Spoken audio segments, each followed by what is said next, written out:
Morning, everyone.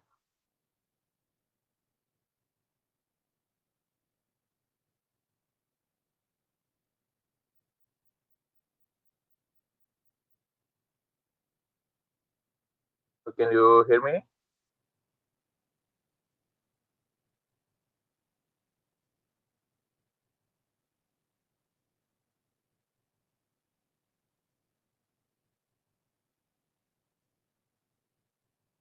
Okay. Start the lecture, yeah. Today we are going to discuss about neoclassical and institutionalist. Uh, Next week, uh, there will be a presentation. We continue the presentation session. I will give you the information who will present. I think continue from the rest of group from the what is it? The previous week, yeah. Last time we are already presenting the topic, so we continue that group, and then I will add another group for next week. And also, there will be a quiz for next week, and please sit together with your own group because the quiz is still in a group. Uh, I will prepare the Kahoot platform for you to do the quiz. Okay. Uh, oh yeah, don't forget to submit the what is the e-flyer, yeah. Regarding this second assignment. So please prepare it and submit it next week on 6th of January. Okay. I will share the slide first.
So can you see the slide, yeah, on your screen, yeah?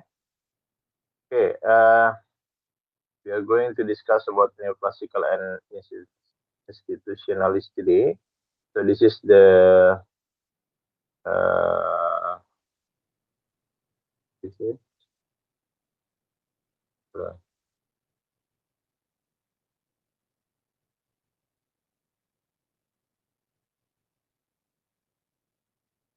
so this is the attendance. Please scan or use the password.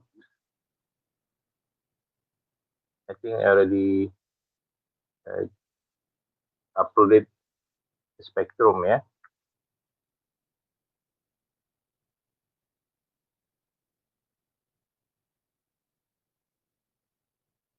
Okay, there are two topics today.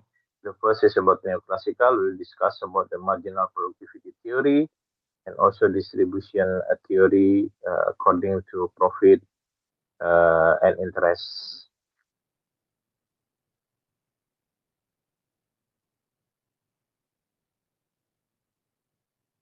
Okay. Uh, Actually, early neoclassical economists believe that the first generation of marginalists, especially for the previous lecture, Jeffons and Menger, made a major breakthrough, but left the overall economic system incomplete here. Uh, the early marginalists showed convincingly that exchange value depends on marginal utility and subjective evaluation. So they clarified how individual preferences shape demand and how choices at the margin guide consumption decisions. So, however, for neoclassical thinkers, this way only half of the explanation uh, with a full theory of price and value also needs a coherent account of supply, production, and the distribution of income. So one uh, central weakness was the tendency to treat supply as given. So if a supply is fixed, the analyst can focus on how scarce goods are allocated among competing uses, but cannot explain how the economy decides and how much to produce in the first place.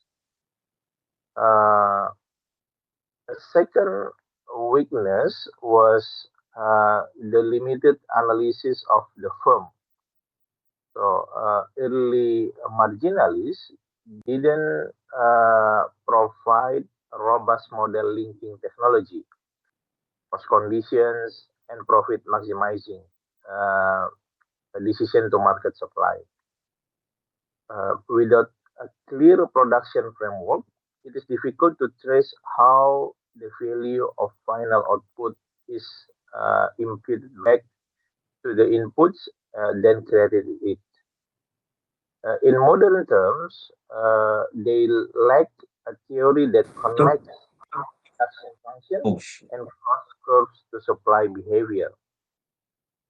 So, neoclassical economics here uh, developed partly to close these gaps. So it aimed to integrate demand and supply into a unified market model, uh, connect consumer valuation to input valuation, and explain distribution through marginal productivity theory. So the main improve or the main upgrade of neoclassical economics in the 1880s was the effort to build an integrated system. Earlier, marginalists had used marginal utility mainly to explain demand and exchange value from the consumer side, while neoclassical economists kept this insight but argued that marginal analysis should not stop with consumption. Instead, it should be applied to the entire economic process, how goods are produced, how markets generate supply responses, and how the value of output is divided among the owners of different inputs. And this integration required linking several elements that had previously been treated separately. First, neoclassical economics combines marginal reasoning with supply and demand in a more balanced way.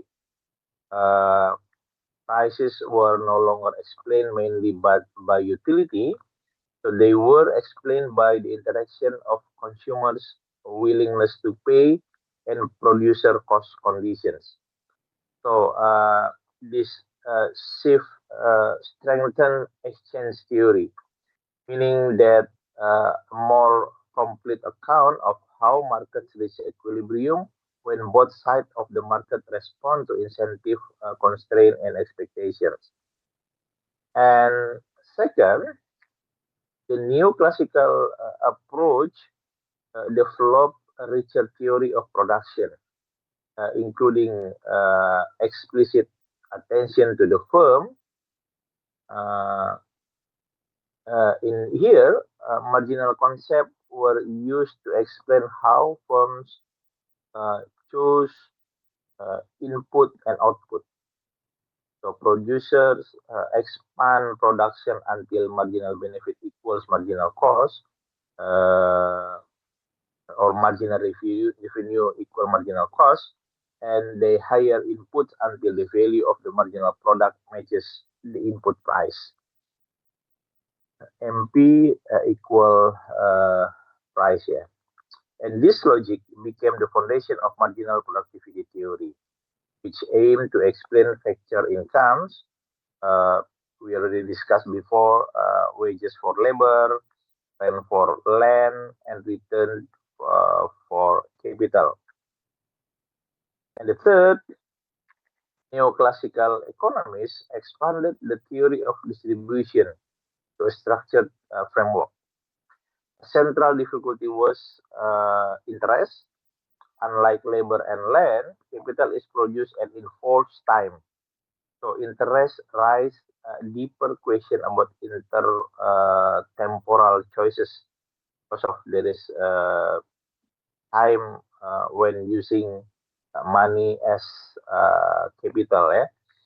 So interest there is a waiting time and the valuation of future goods. So this is why capital theory and interest theory receive special attention.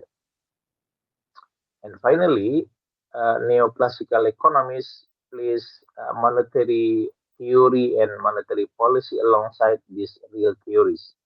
So they wanted a framework that could connect prices, output, and distribution with money, banking, and policy choices, uh, showing that the neoclassical system was meant to explain not only allocation and production, but also how monetary conditions shape economic outcomes.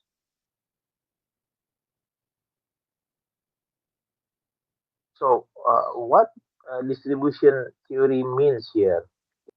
Actually, it refers to how the total value of output in the economy is divided into different types of income, such as wages, rent, and interest, and sometimes we call it profit. Uh, Neoclassical economists wanted a scientific explanation for this payment, especially in competitive markets. Marginal productivity theory is central because it claims that each factor of production is paid according to its marginal product.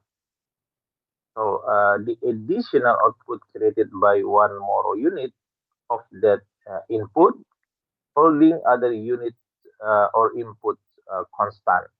So this is why MPT, marginal productivity theory, became attractive. It offers one rule that can apply to labor, land, and capital. And it also responds to moral and political debates because it suggests that incomes are earned by contribution. Uh, Marginal productivity theory didn't emerge only as a technical idea in production economics.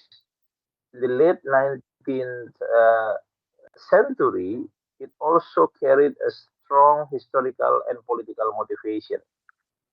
So, many economists were facing intense public debates about whether capitalism produced unfair outcomes.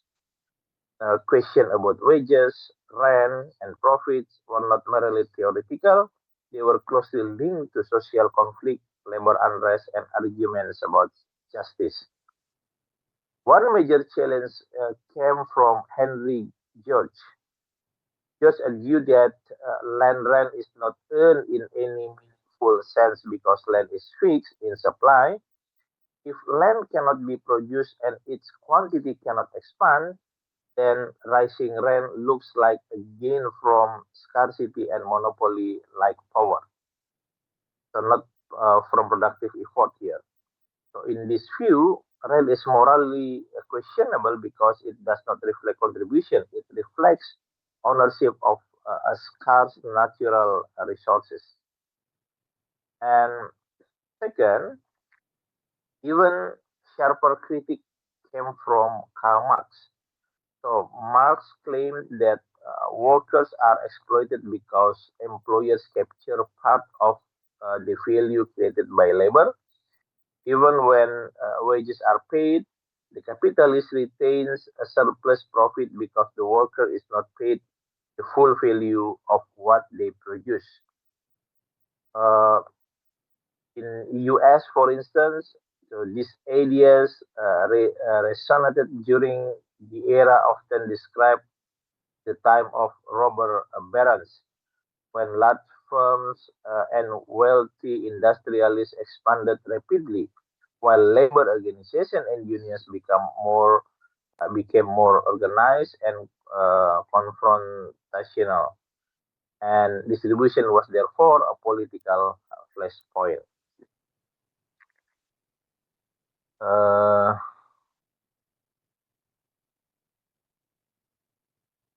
okay.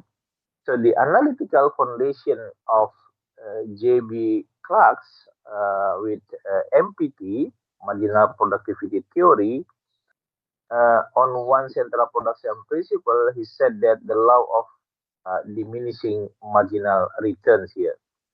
So his analytical based on law of diminishing marginal return. So Clark's innovation was to take a line of reasoning that earlier economists, especially Ricardo, using mainly for land, and extend it to all factors of production. Uh, Ricardo's rent theory relied on the idea that when land is fixed, adding more labor and capital to the same land eventually yields smaller additional output, uh, diminishing return. Yeah. While Clark generalized this, diminishing return is not only about land; it is a general feature of production when at least one input is held constant. So you see the difference between Clark and Ricardo here. And to make the argument work, Clark depends on an important ceteris paribus assumption. All other things remain constant. So most importantly, technology is assumed unchanged during the analysis. So the firm varies only one input at a time. For example, suppose a capital is fixed and the firm gradually hires more workers. At first, additional workers may rise output significantly because the firm is moving toward a more effective use of capital. But beyond some point, each extra worker add less and less output. The reason is not that leather workers are inferior. So Clark explicitly assumes that units of labor and capital are homogeneous, equally productive in quality, and interchangeable and facing the same working condition. So diminishing return occur because the fixed factor becomes a bottleneck. So when capital is fixed, too many workers must share the same machines, tools, or maybe working space, and the variable input becomes relatively abundant compared to the fixed input.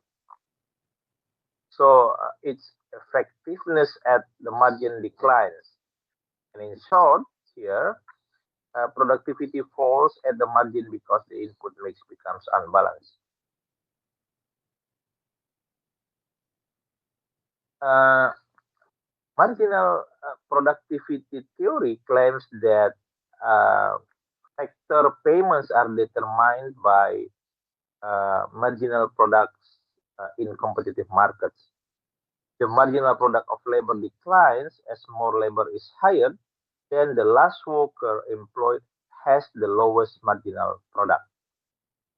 So under competition market, so the wage rate tends to be linked to that marginal unit because firms will hire workers until the value of the marginal product equals the wage.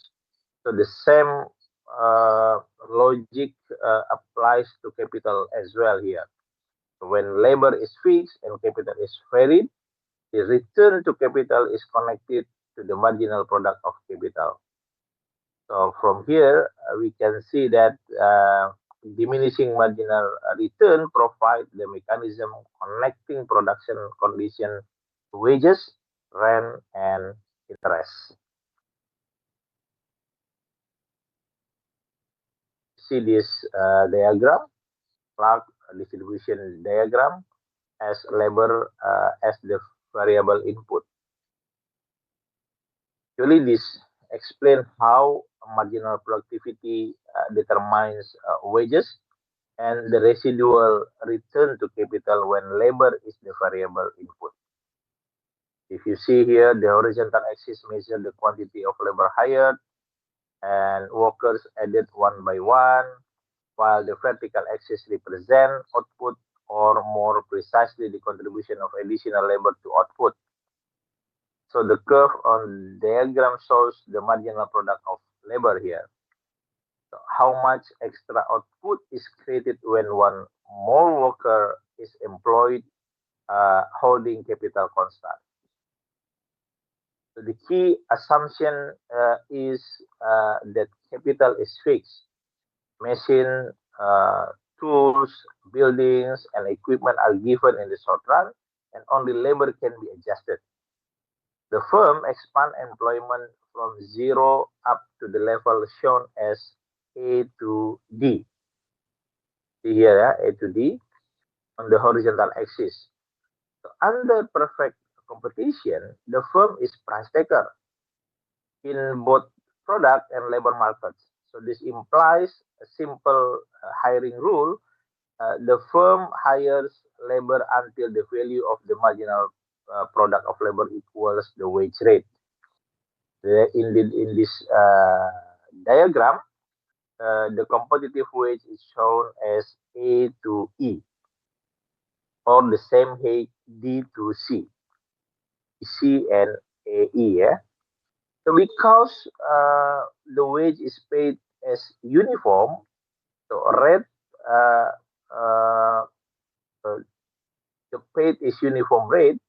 So to all identical workers, total wage income is the rectangle AECD. So the wage per worker AE multiplied by the number of workers employed AD. So this capture a key idea, even though each worker may have a different marginal contribution depending on where we are on the marginal product curve. Competition produce a single wage determined at the margin. So once wages are paid, the remaining part of output is treated as the return to the fixed factors, which is capital. So in this diagram, we can see that this residual is labeled BCE and is described as payment to capital. So this is Clark's central claim that if labor is paid according to marginal productivity, so the leftover output can be interpreted as what capital earns when capital is held constant. So there is some notes as well from Ricardo, a similarity to Ricardo, which is Ricardo used a residual approach when land was fixed and rent absorbed what remained after wages and profits. So Clark's diagram looks structurally similar but generalize the method. The residual can apply to any fixed factor, not only land. Before this, Ricardo focused only land, but for Clark's, it can be applied to any fixed factor variable. So in this way, Clark aimed to transform a classical rent logic into a general neoclassical theory of distribution. So the second diagram, capital as the variable input. The logic is almost the same, yeah. So when labor is held constant and capital is the variable input. So the horizontal axis measures the quantity of capital applied, shown as AD, while the vertical axis represents output contribution, especially the additional output created by each extra unit of capital. So the curve in the figure represents the marginal product of capital, which is the extra output produced by adding one more unit of capital holding labor fixed. Uh, this reverse uh, diagram from the previous diagram. So the key assumption is that labor is fixed in the short run. So the firm cannot easily change the workforce, but it can adjust machine, tools, or other forms of capital input. Under competitive conditions, the firm is price taker. So this produce the same marginal decision rules as in uh, in labor market. So in the diagram, we can see that payment or interpreted as the interest rate or the rental price of capital is shown as AE or the identical HDC. So because each unit of capital is assumed to be homogeneous and is paid the same competitive rate, total interest income is represented by the rectangle AECD. Uh,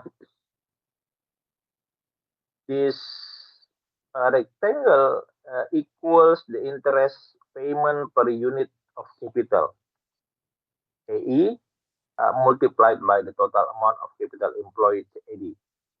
So the diagram show the marginal principal becomes a market price, the rate is determined at the marginal and then applied uniformly across all units. So the analysis is also the same here, yeah, but the view is different from capital perspective and labor perspective before. Okay. So Clark marginal productivity theory can be understood as a neoclassical extension of an older classical insight, especially Ricardo's theory of rent. Clark didn't present his distribution theory as a total break from classical economics. Instead, he argued that Ricardo had already shown one important method for explaining income shares, and that is method could be generalized and improved using marginal analysis. Ricardo's distribution analysis focused mainly on land. Land was treated as a fixed factor of production, and rent was explained as a residual.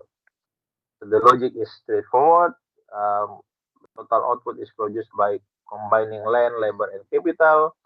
Wages and profit must be paid out of that product, and after this payment are made, whatever remains is labor rent and occurs to the landlord or landowner. So this is uh, the explanation is land rent because land is fixed and cannot easily adjust. However, Ricardo's method was applied mostly to land and didn't become a fully asymmetric theory that could explain wages, profits, and interest using one common principle. While Clark's theory, or we call it new theory, changes the starting point. Rather than defining one income category as what is left, Clark begins with the marginal product of an input. He asks, if we hold some input fixed and vary one input, how much additional output does the last unit of that input produce? So this is the marginal product means, yeah. So under competitive conditions, Clark argues that the payment rate for that input is tied to its marginal product. So in this way, wages can be linked to the marginal product of labor, and interest or the return to capital can be linked to the marginal product of capital. So the contrast here becomes clear. Ricardo emphasized a residual share going to a fixed factor, while Clark tried to value each factor directly through marginal productivity. At the same time, Clark retained the classical intuition that when one factor is held fixed, it can receive a residual portion of output. So the neoclassical upgrade here was to place marginal analysis at the center and trade distribution as the systematic outcome of marginal contribution rather than as an accounting reminder tied only to land.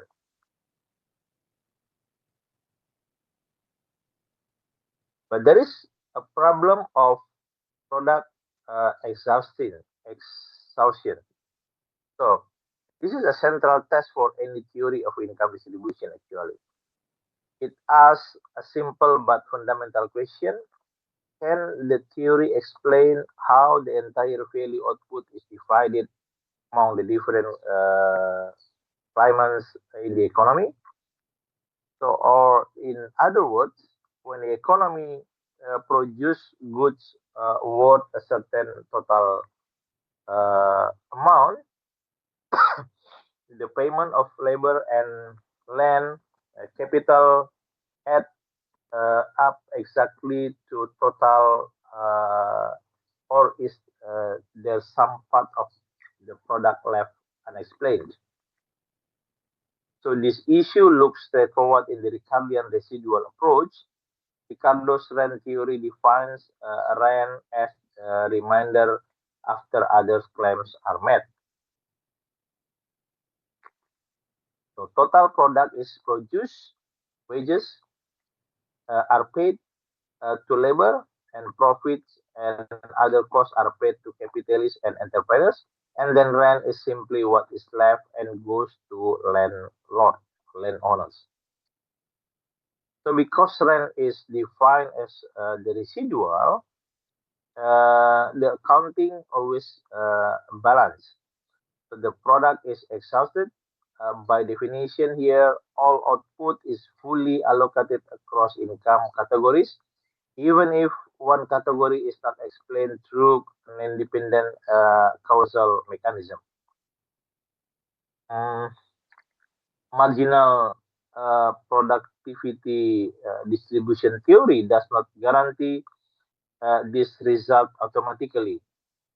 So, under marginal productivity theory, each factor is supposed to receive payment equal to the value of its marginal product.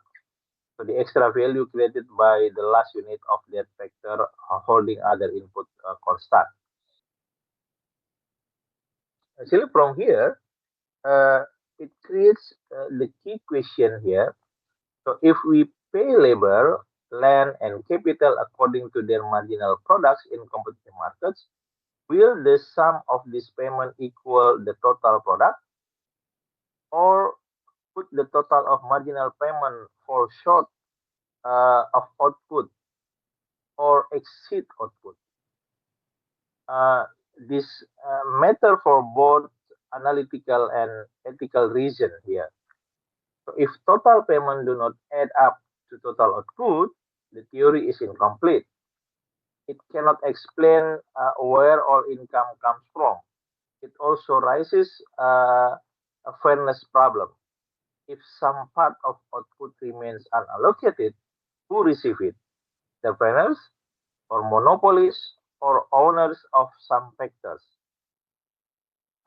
Conversely, if factors are paid less than the value they create, critics may argue exploitation occur.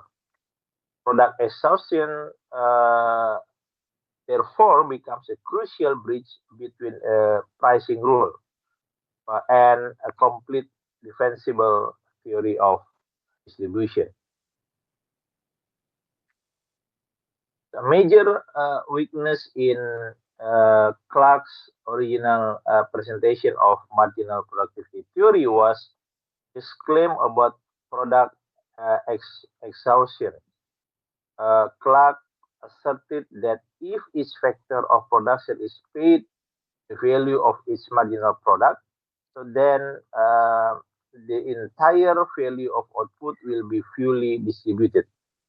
Or in other words, total payment of labor, land, capital should add up exactly to the total product, leaving no unexplained remainder. So this claim was crucial for Clark's larger projects because it connected marginal productivity pricing to complete theory of income distribution. So if the total product is exhausted, then the theory can explain where all income comes from and can also support Clark's ethical argument that competitive market reward contribution.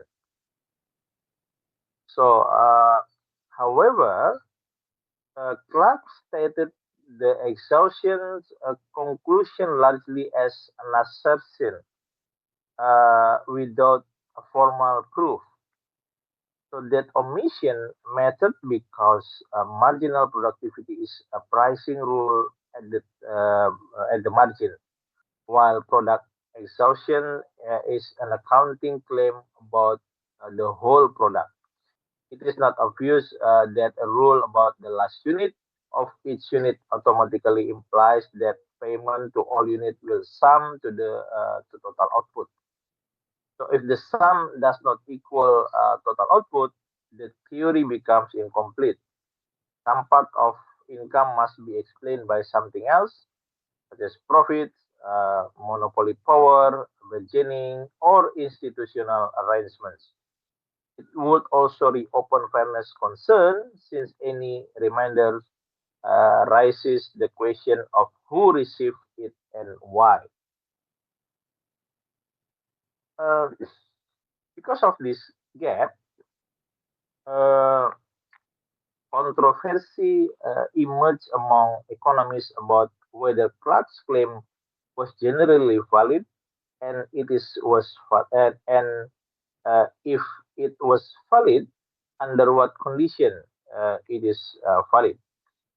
So critics and supporters ask several technical questions such as does product exhaustion depend on the form of the production function, or is it only true under constant return to scale? Or other question, does it require perfect competition and zero long run profits? Uh, what if production exhibit increasing return, where marginal cost falls below average cost and competitive pricing becomes problematic? So from here, historically, this debate was important because it forced neoclassical economists to sharpen their assumption and formalize their arguments. Rather than relying on intuitive diagrams alone, economists increasingly use mathematics to specify production condition and to clarify when marginal product payments can or cannot exhaust the product. So in this way, the controversy helped transform marginal productivity theory from a persuasive idea into more rigorous analytical framework. So there is a scholar, his name is Philip Wickstead. Uh, he played a central role in the debate about product exhaustion because he tried to turn marginal productivity theory from an attractive idea into a logically complete explanation of distribution. The Winston believed MPT was a better theory than earlier approaches because it promised one unified set of principles. Uh, Instead of telling separate stories for different incomes, one story for land rent, another for wage, and another for interest. Wisted wanted a single framework that could explain return to labor, land, and capital in the same language. So for him, that unity was not only elegant, it was also a sign of scientific progress in economics. The Wicksteed's main project was to address the weak point in Clark's argument. Clark claimed that if every factor is paid the value of its marginal product, then the entire product will be exhausted. Total payment to all factors will exactly equal total output, leaving no unexplained remainder. But Clark didn't provide a rigorous proof. Wicksteed attempted to supply that proof using a more formal analysis of how production works. So his goals here was to show that in competitive markets, the marginal product pricing could fully distribute the value of output. If successful, so this would strengthen neoclassical distribution theory in two ways. First, it would make the theory analytically complete, which is all income could be traced to factor payments rather than to some leftover category. And second, it would support the moral claim often associated with MPT that factor rewards are tied to contribution, not to exploitation or privilege. So, wasted effort, however, didn't produce a final, universally accepted proof here. We still argue that the result depends on the properties of the production function, the technological relationship between input and output, uh, and in particular, certain regularities about return to scale and how output changes when input expand are needed for marginal uh, payments to add up exactly to total product. So, Wixted's lasting contribution was not merely a conclusion but a discipline here.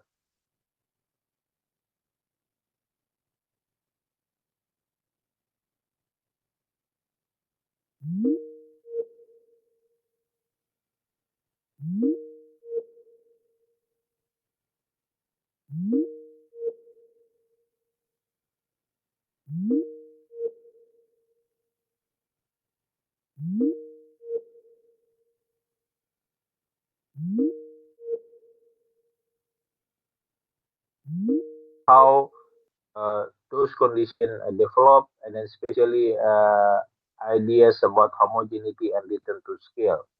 So this is why uh, neoclassical distribution theory became closely tied to production function mathematics, not only to market assumptions.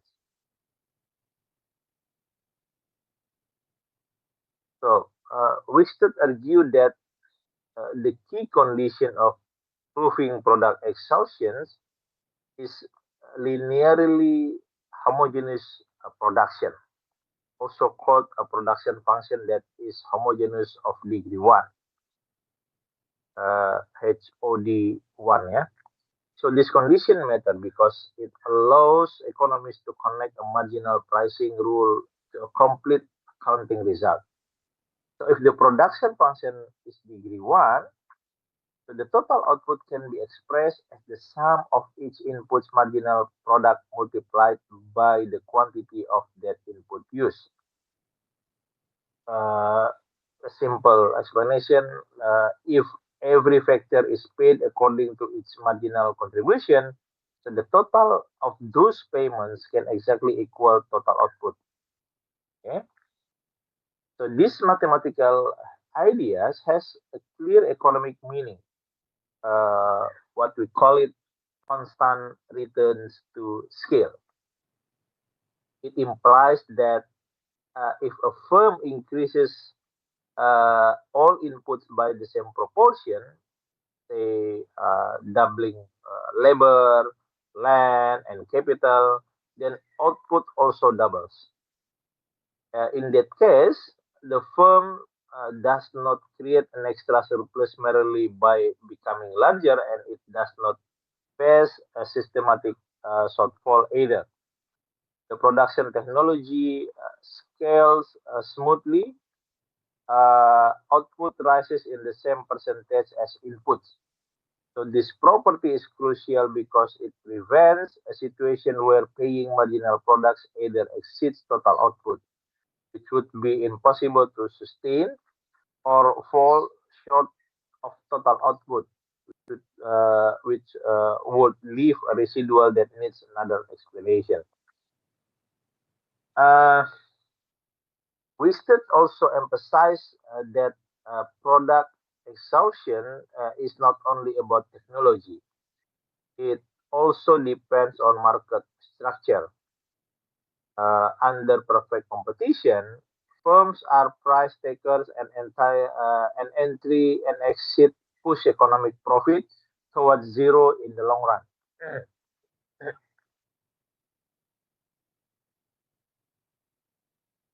Zero profit does not mean that firms make no accounting profit. It means that total revenue just cover the opportunity cost of all inputs, including normal returns. So when profit is driven to zero and technology exhibits constant return, paying each factor the value of its marginal product leads to a clean exhaustion result, which is total revenue is exactly distributed into wages, rent, and interest.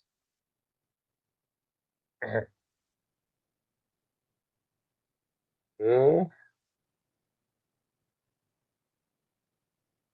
Any questions?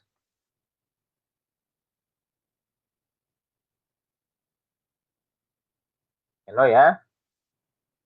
Okay, we continue to this equation. So this is actually the algebraic core of Wigsted's argument for product exhaustion.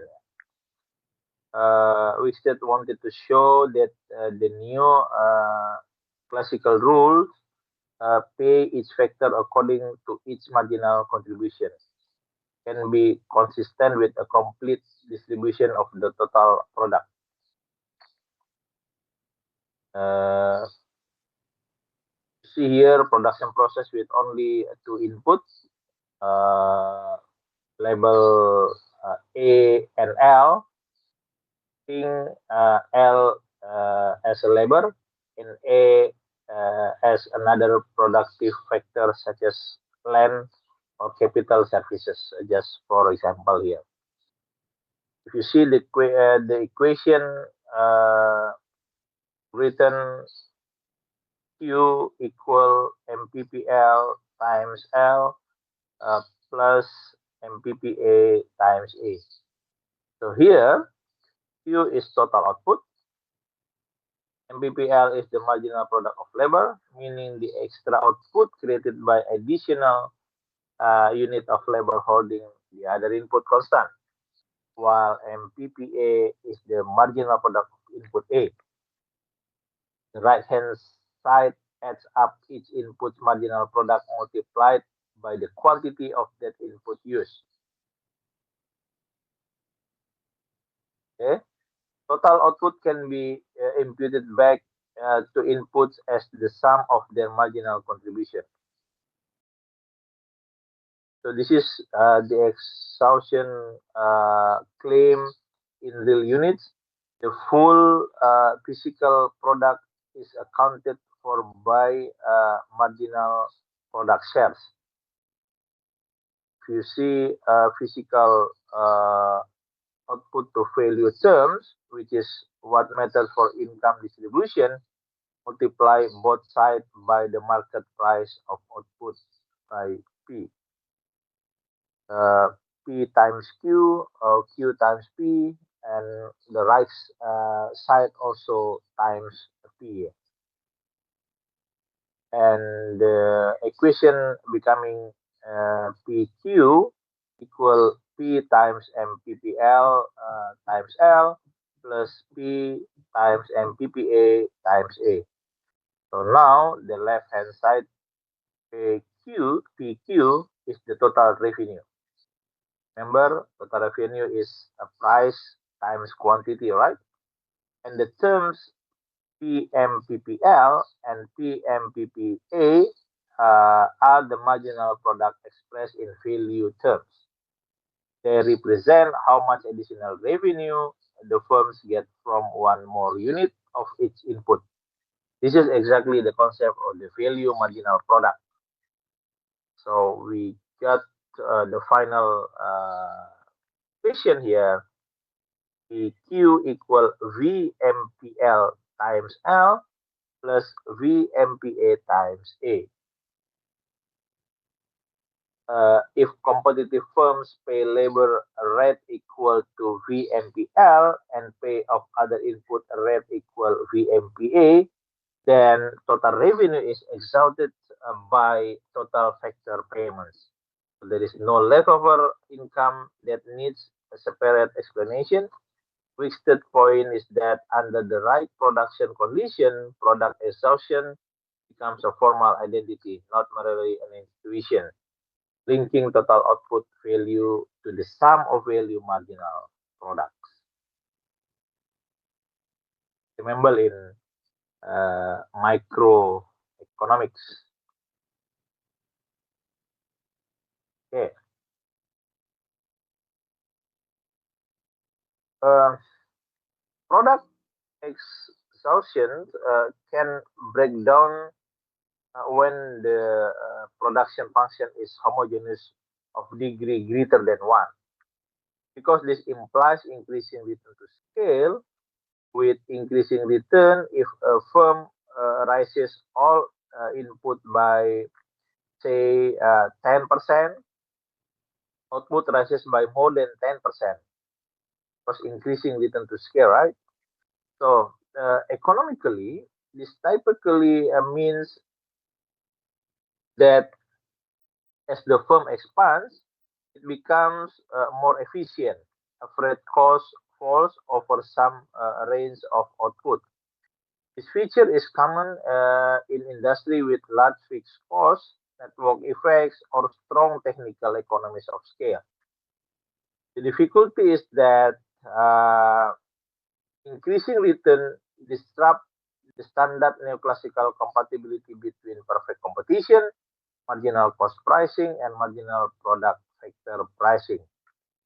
So under increasing return, it is common that marginal cost lies below average cost, MC less than AC.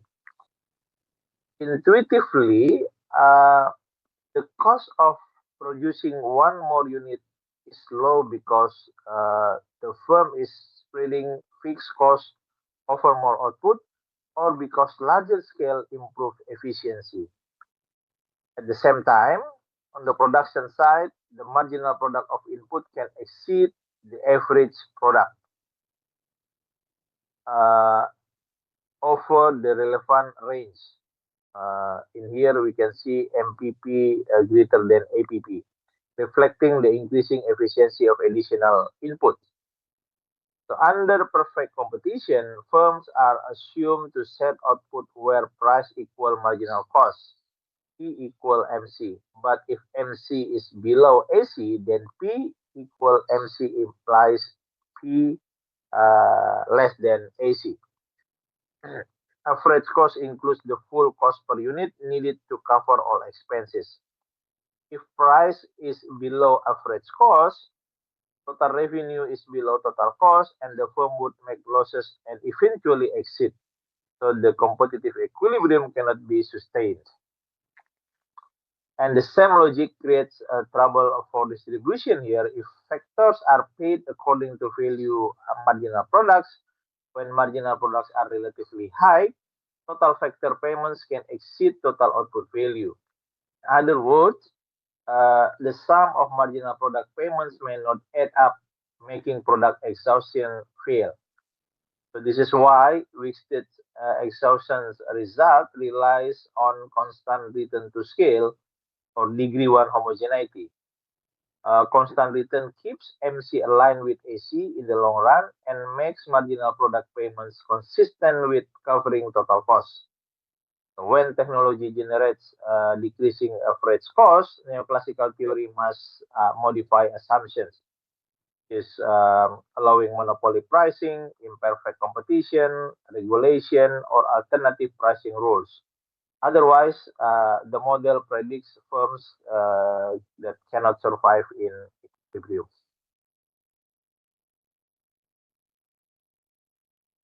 I think this is familiar with you in microeconomics. Yeah, this diagram is used the Wixter discussion to connect productivity analysis with cost analysis here, and also to show why this connection matters for the product exhaustion debate.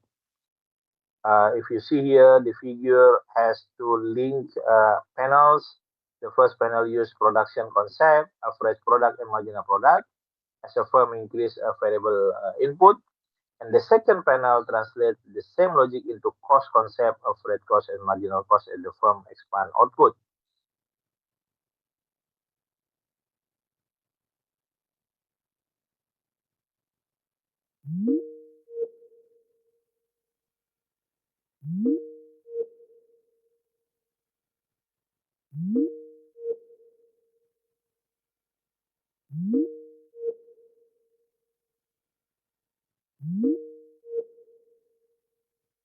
A relatively large amount of output.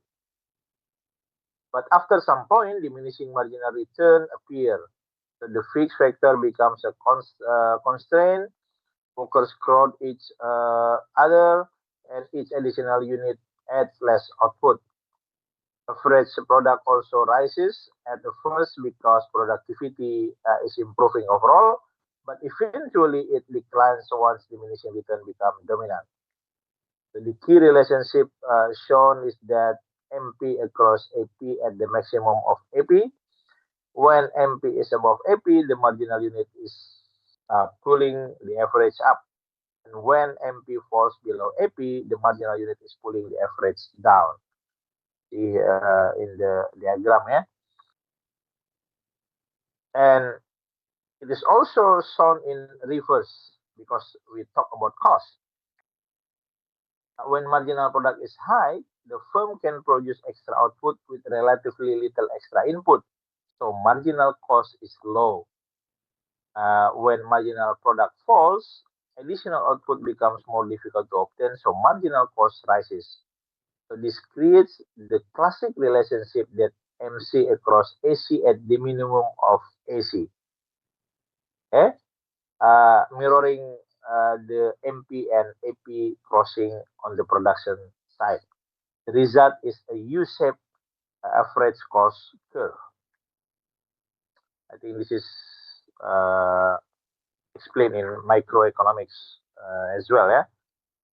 So from here, it supports the product exhaustion debate by highlighting a core consistency issue. If technology implies falling average cost over a long range, then P equal MC under perfect competition can imply P less than AC, meaning firms cannot cover total cost. In that environment, paying factors according to marginal products may also fail to add up. So the figure or the diagram therefore shows why assumptions about productivity and cost condition are crucial for determining whether competitive marginal product pricing can sustain both firm viability and product exhaustion.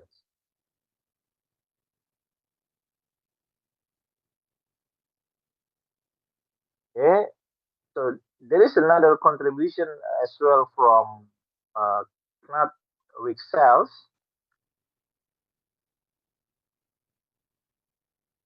to the product exhaustion debate. Uh, it was uh, to bring a more dynamic and long run perspective to a question that had often been treated as a purely mathematical problem, rather than assuming that return to scale are fixed at one level. Wixel emphasized that as a firm expand output, it can pass through different phases. At small scale, the firm may experience increasing return because specialization improve, fixed costs are spread over more units, and organization becomes more efficient. At some intermediate scale, the firm may approach constant returns where proportional increases in input generate proportional increases in output. Beyond that, further expansion may generate decreasing returns where coordination costs rise, management becomes more complex, and inefficiencies appear. So this sequence matters because it suggests that the technology relevant for distribution depends on the scale at which firm actually operate.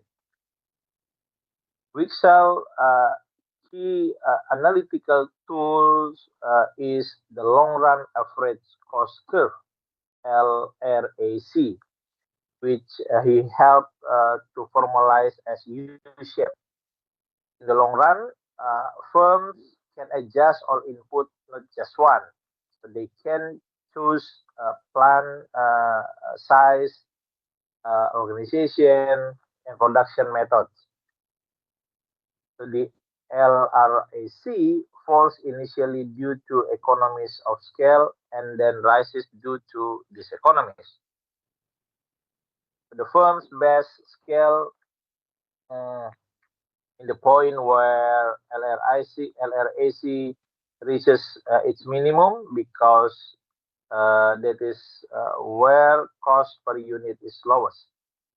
So this significant for a product exhaustion is that Pixel argue we do not need to require a production function that is homogeneous of degree 1 at all scales. Instead, exhaustion can be achieved as a competitive long run outcome if firms operate at the minimum point of LRAC, where profits are zero. So the competitive logic is straightforward here. If profits are positive, entry occurs and push prices down. While if firms are inefficient, they are pressured to move toward the least cost scale. If losses occur, exit reduces supply and restores viability. Through entry, exit, and cost minimizing adjustment, the market tends to push firm toward a scale where price just cover long run average cost. So at that 0 point, a minimum cost point, and total revenue is fully absorbed by factor payments. So the adding up condition can hold. So in this way, Wixel shift the product exhaustion debate away from strict mathematical requirement and toward a realistic story of long-run competitive adjustment equilibrium selection. Uh, the ethical implication of marginal productivity theory are central to understand why Clark cares so much about it. Uh, Clark was not only trying to improve economic analysis, he was also responding to powerful moral and political critics of capitalism in the late 19th century. Critics such as Henry George and Karl Marx argue that key forms of income in capitalist economies are not legitimate. George claimed that land rent looks like unearned gain because land is fixed in supply, as we discussed before. If landlord receive rising rent simply because land is scarce, then rent appears closer to monopoly income than to a reward for productive effort. while Marx went further by arguing that workers are exploited. Capitalists pay wages but still keep part of the value created by labor, so profit reflects appropriation rather than for fair exchange.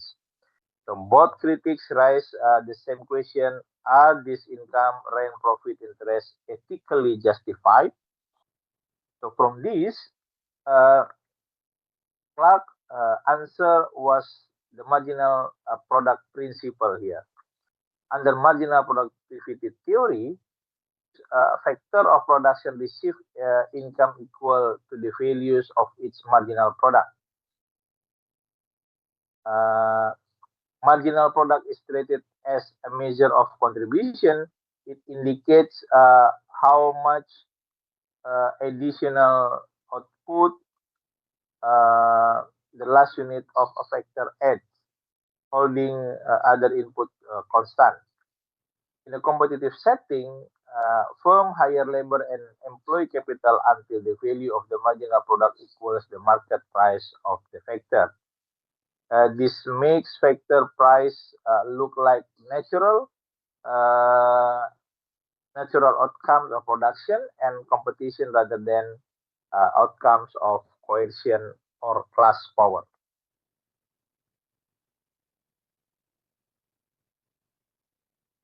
Okay. Clark applied this reasoning directly to the controversial cases of capital and land.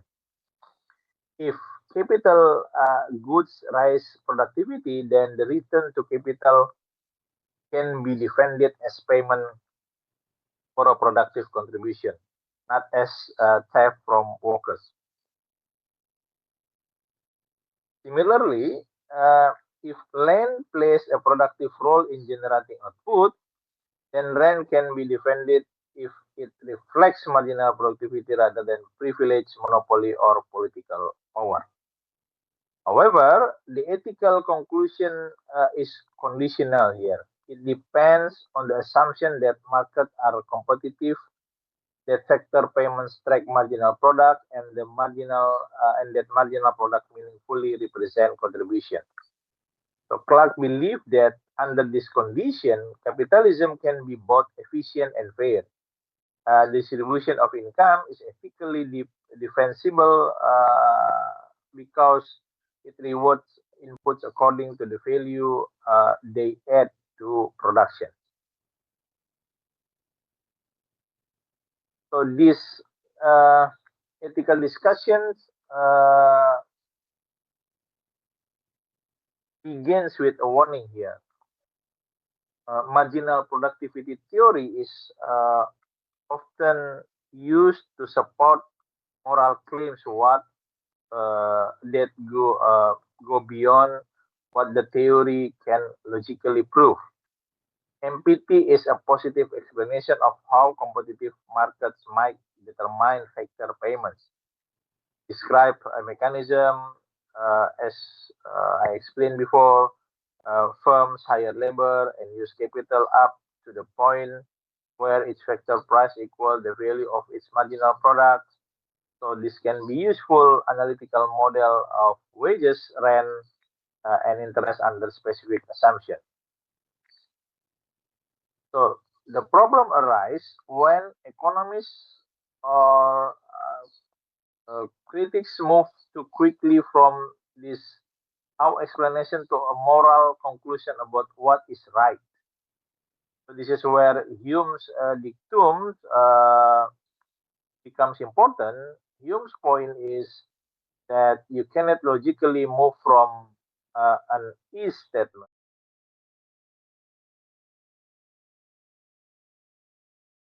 as a prescriptive claim.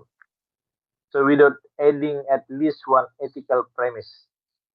In other words, even if it were true that factors are rewarded according to productivity, it doesn't follow automatically that the resulting distribution is fair.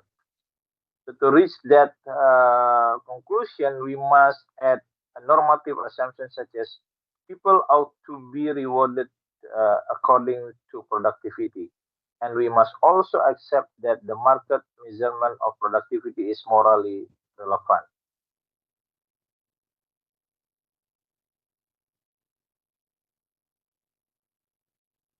Okay,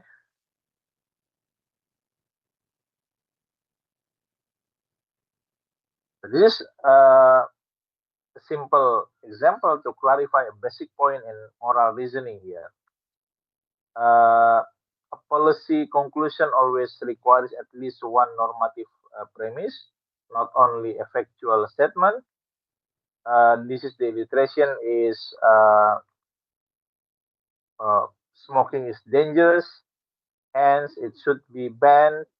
So many people find this persuasive because the factual claims sound strong, but logically the conclusion does not follow from the fact alone.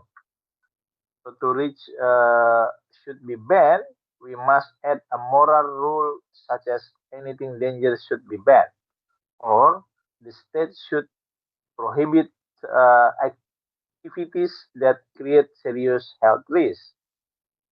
So once this hidden value judgment is stated openly, the structure becomes clear. Descriptive premise, smoking is dangerous, plus a normative premise, dangerous activities should be banned, yields a normative conclusion, smoking should be banned. Uh, this is the same logic to marginal productivity theory. Uh, it presents the argument factors of production are rewarded according to their productivity. Hence, the distribution of income is ethical. And again, the conclusion is not logically guaranteed by the positive statement. To move from east to out, we must add at least one ethical premise. For example, people should be rewarded according to productivity, or a distribution is just if it reflects contribution. In addition, we must assume that observed market payments genuinely measure productivity, which is itself a contested claim in many real world settings. So the purpose here is not to reject MPT as an economic theory. MPT can still be a useful positive framework for analyzing how wages, rent, and interest might be determined in competitive markets. Uh, the key is to separate two different claims that are often blended together. The first is a positive claim about the mechanism of income determination, and second, a normative claim about whether the mechanism produce a morally justified outcome. So therefore, when economists use MPT to defend capitalism ethically, they are doing more than economics. So they are combining economic analysis with ethical assumption, sometimes without stating those assumptions explicitly. Uh, okay.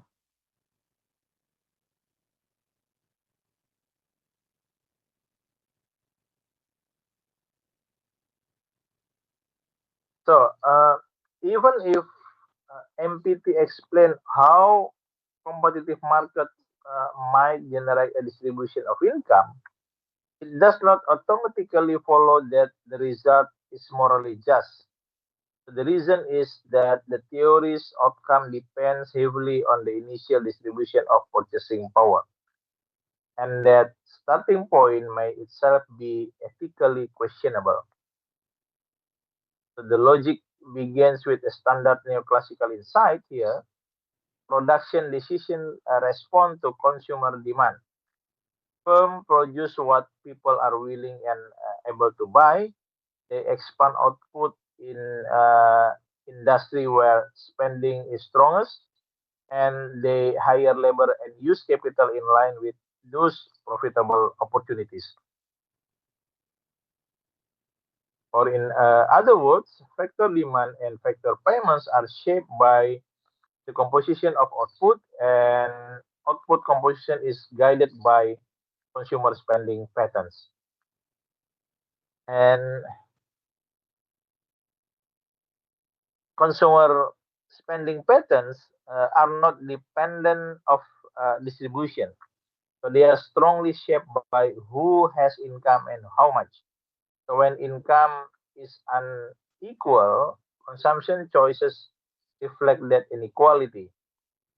How income groups demand more luxury goods and services, while low income groups concentrate spending on necessities. So the structure of production adapts to the existing distribution. Certain industry grows, others shrink, and the pattern of employment and investment changes accordingly.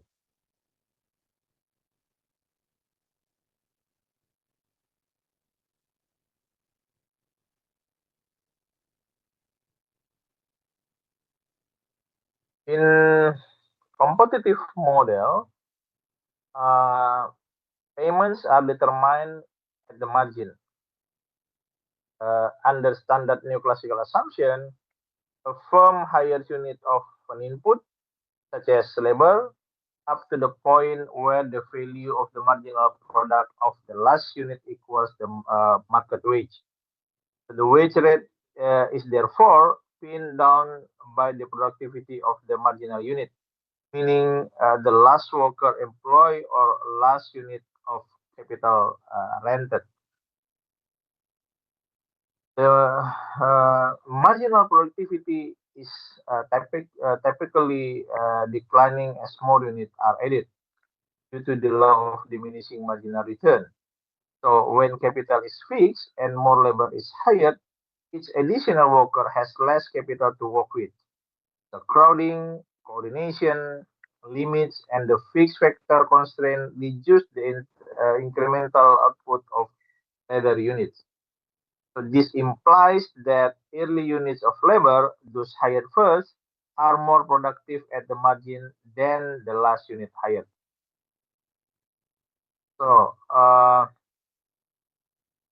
however, a competitive market generally produce one uniform wage of homogeneous labor. Firms cannot pay different wages to identical workers in the same job without risking turnover or losing workers to competitors. So, as a result, all workers are paid the same wage rate, even though the productivity of the earlier units is higher than the productivity of the last unit that sets the wage.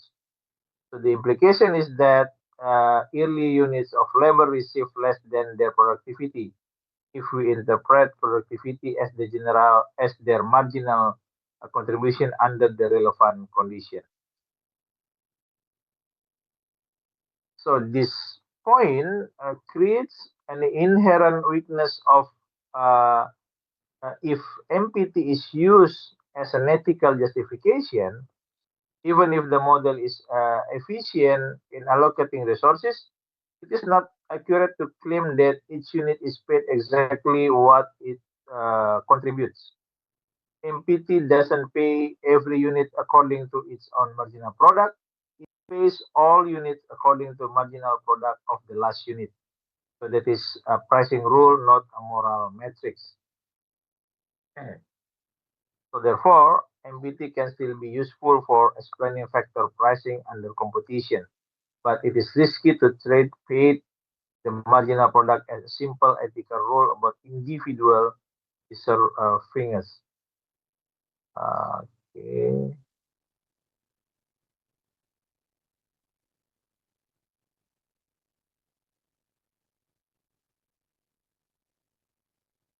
Okay.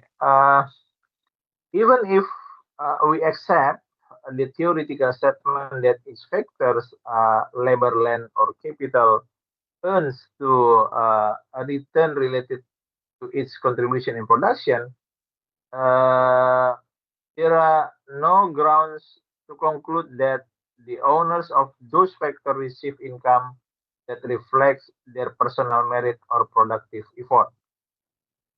The example from here, the capitalist receive interest uh, on the capitalist receive interest, uh, dividend or profit largely because they own capital assets. Landlord receive rent because they own land.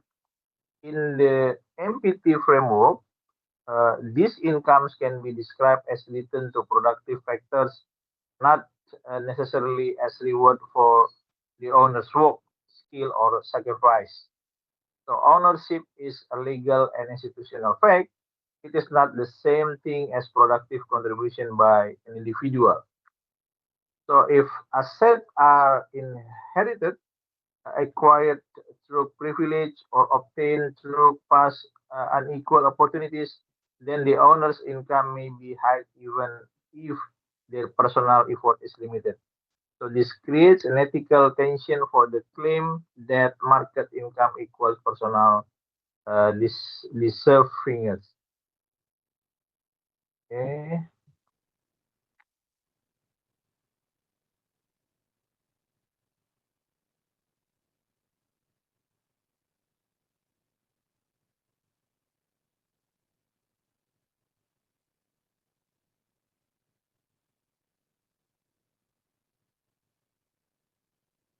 Okay. In the pure MPT framework, factor prices, wages, rent, and interest, the value of marginal products only when markets are competitive. This is the assumption. Yeah. So firm must be price takers, entry and exit must be free, and no buyer or seller can influence prices. Under those conditions, factor payments can be interpreted as reflecting marginal contribution, and this is why some scholars use MPT to defend the fairness of market comes.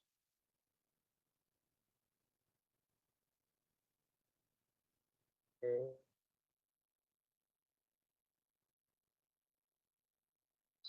Uh, okay, we move on to the distribution theory uh, of profit. So, a neoclassical definition of profit by treating it as residual.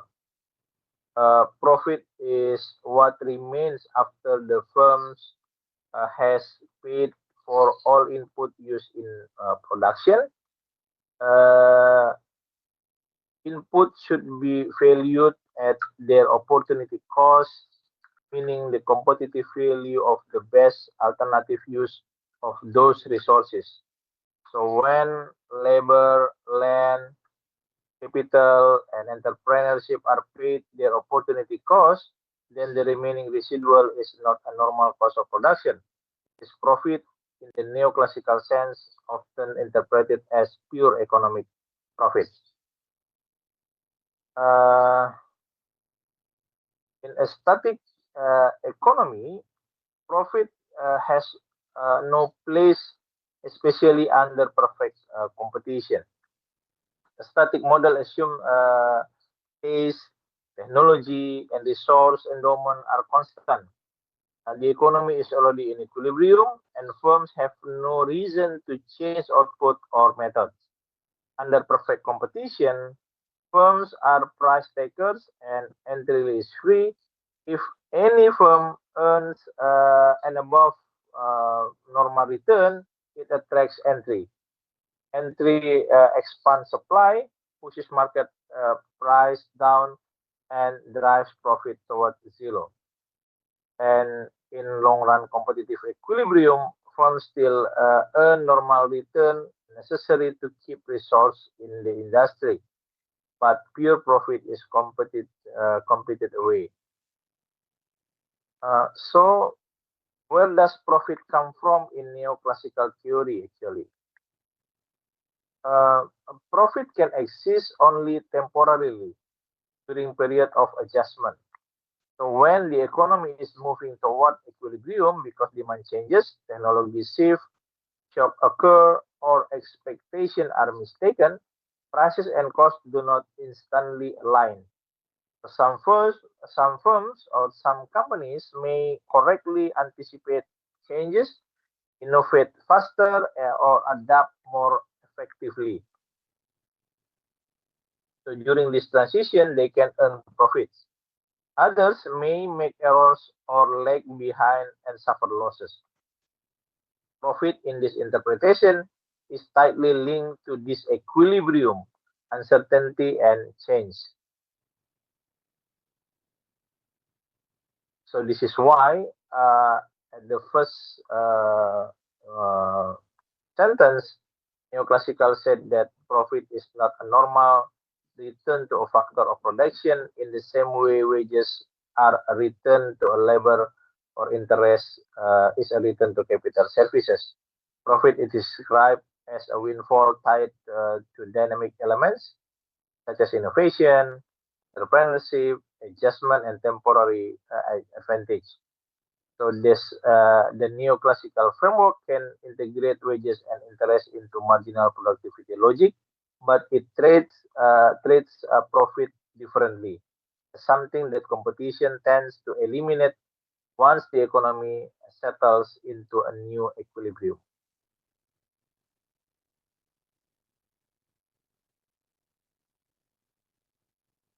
So what about distribution theory of interest here?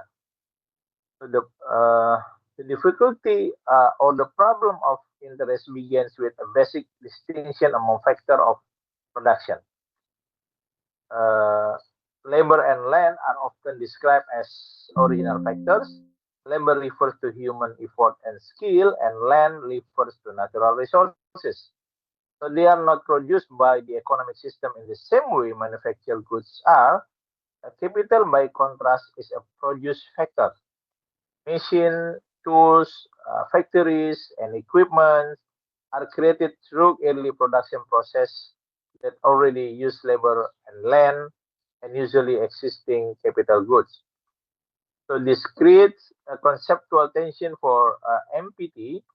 If capital is produced, then it seems natural to say that its value should already reflect the cost of producing it. The value of the labor and land surface use its construction. In a competitive equilibrium, the price of a capital good should incorporate the opportunity cost of the inputs required to make it.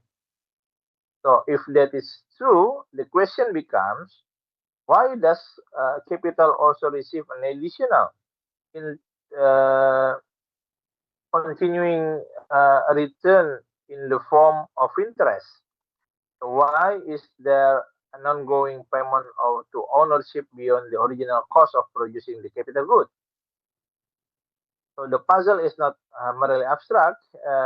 In actual economies, owners of capital often receive interest like income continuously over time through lending, bonds, bank deposit, or the return associated with owning productive assets. This makes interest appear persistent and systematic, not an occasional windfall. So therefore, the neoclassical question is deeper than how is interest calculated. What is the resource of interest? What is its basis in economic logic? And why does it persist even under competitive conditions?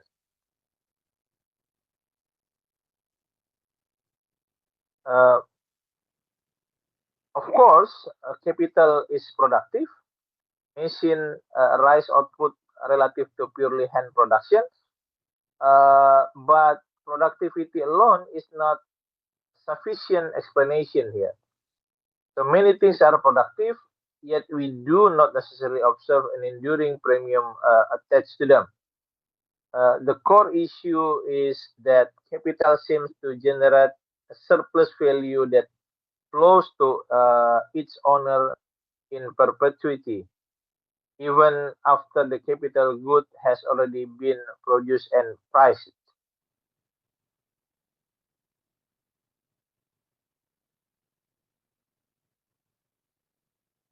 There is an explanation for that issue from Bauer approach to the interest problem by placing uh, him against two influential early explanation and then showing how he built a neoclassical foundation here. So one early view uh, common in late classical economics created interest as a return to abstinence. So in this story, capitalists deserve interest because they refrain from consuming today, they wait and they allow resource to be invested.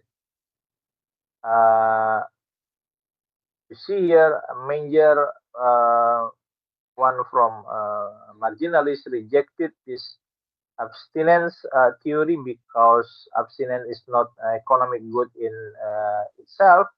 If something is not a good that people directly value, it cannot be direct a source of value or a normal basis for an income share. Bombawak also rejected the Martian theory that profit and interest are essentially forms of exploitation. Marx argued that capitalists obtain surplus by paying workers less than the value they produce, while Bauer opposed this class conflict explanation and sought a theory in which interest can be explained without relying on coercing or injustice as the core mechanism. And in this way, he rejects both a moralistic reward for waiting narrative and exploitation narrative. So instead, uh, Bombawak builds on Menger theory of valuation and imputations. Menger has emphasized that value originates in subjective valuation and that the value of inputs is imputed from the value of outputs. Bombawak accepted this foundation but argued that it is incomplete unless we incorporate the time dimension of production. So production is not instantaneous. It often requires a sequence of stages, and many productive methods are roundabout. They use time-consuming process and capital goods to increase future output. So Bombawak's fundamental reason for interest is valuation principle. Present goods are worth more than future goods because there is a time issue or time consuming process in the production. Yeah. So if people consistently prefer present consumption to equal future consumption, then future goods are discounted when compared to present goods. Interest becomes the premium that present goods common relative to future goods. The exchange rate between now and later. Bomb Power argues that the cause of interest are not primarily rooted in specific social arrangements such as class power, but they are rooted in general psychological and economic conditions such as time preference and production time that can operate across different social systems. So in this way, Bombawak is framed as a key neoclassical theorist who explain interest as a normal outcome of temporal choice and the temporal structure of production. Uh, Bombawak explains the existence of interest by combining psychological motive with the time structure of production. So in his framework, interest is not a mysterious surplus and not necessarily a sign of exploitation. So it arises because people systematically value present goods more highly than future goods, and because production often requires time uh, in its process. Yeah. So uh, there are two reasoning here. There are three main causes from this slide. If you see here, the first cause is present orientation. What is it? There is a time issue in the interest rate. Yeah, when we talk about interest, the first cause is present orientation. Pembawaks argue that many individuals strongly prefer satisfaction now rather than later. Sometimes this preference is not fully rational in a strict sense. People underestimate future needs because they cannot vividly imagine the future. They have limited willpower, and immediate temptation feel more real than distant outcomes. Even without these psychological limits, there is a simple human reason. Life is uncertain and short. Because of this present orientation, people require compensation to give up current consumption. So that compensation takes the form of interest. So this is the first cause, uh, present orientation. The second is the expectation of rising wealth. Many people believe their future income will be higher than their current income. So, if someone expects to be richer later, they may be willing to defer some consumption. But this expectation also reinforces that the idea that present goods are relatively more valuable. So, when you anticipate greater abundance in the future, an extra unit of future goods seems less urgent. So even if people plan for the future, the prospect of higher future wealth can still imply that present goods command a premium. The third cause is roundabout production. Baumgart emphasized that advanced economies often produce goods through indirect time consuming methods. Instead of producing consumer goods immediately, society first produce capital goods, machines, tools, and intermediate inputs, which then increase future output. So these roundabout methods are typically more productive, but they require time to mature. Because time separates present input from future outputs, interest becomes the machine that links the valuation of present. Interest therefore reflects both human time preference and productive gain from time intensive capital using production. This is why uh, the reason about issue of interest from our. Okay, skip this one. Okay, any questions for neoclassical?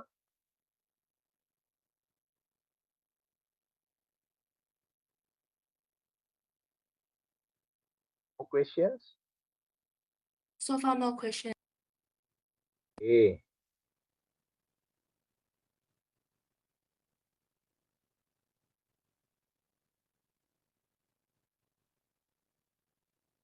Okay. I need to break, yeah, just 5 minutes.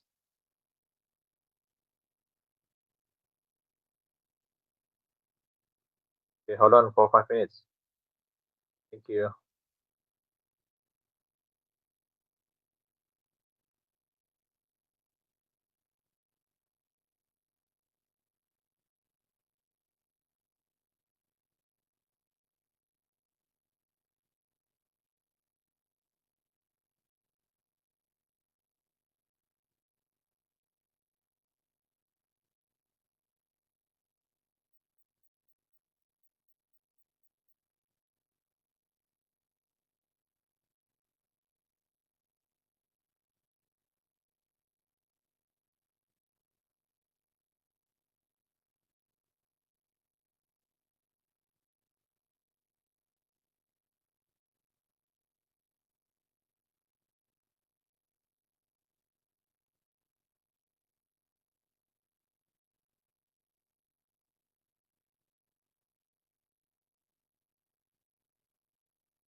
Okay, we continue, yeah, to the institutionalists.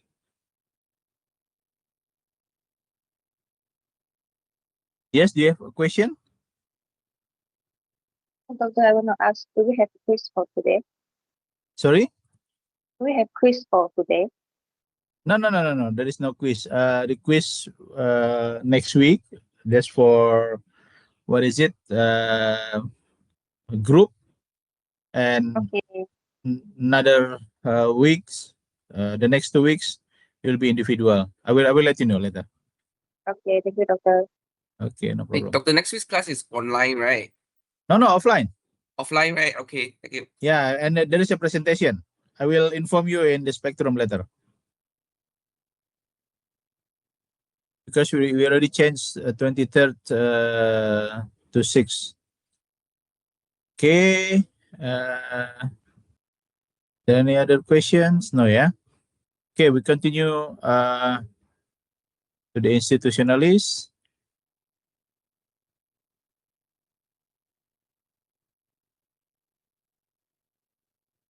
Okay. The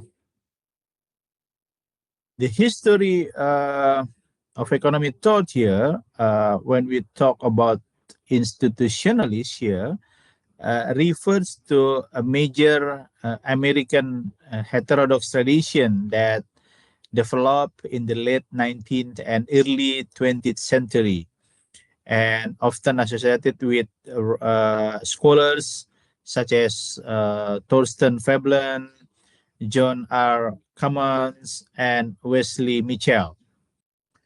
And then institutionalism became especially influential in the United States during 1920s and 1930s, when economists were searching for explanation of industrial change, business cycle, labor conflict, and the Great Depression. So, although it influenced within mainstream economics decline by the late 1930s, what we call it the Great Depression at the time, so institutionalism is still widely credited for insisting that economists must pay attention to real-world social structure and policy problem. The institutionalist central claims is that economic life cannot be understood as purely economic system. So market operate inside institutions such as laws, property rights, contracts, firms, trade unions, governments, and also informal norms and habits. So these institutions shape incentive, define what is possible, and distribute power across group. Because institutions evolve over time, the economy should be studied as historical and changing process, not only as a timeless equilibrium mechanism. Institutionalists also challenge the orthodox view that markets naturally tend toward harmony and laissez-faire is automatically the best policy. So they argue that real economies often contain conflict, coercion, unequal bargaining power, corruption maybe, and unstable dynamics.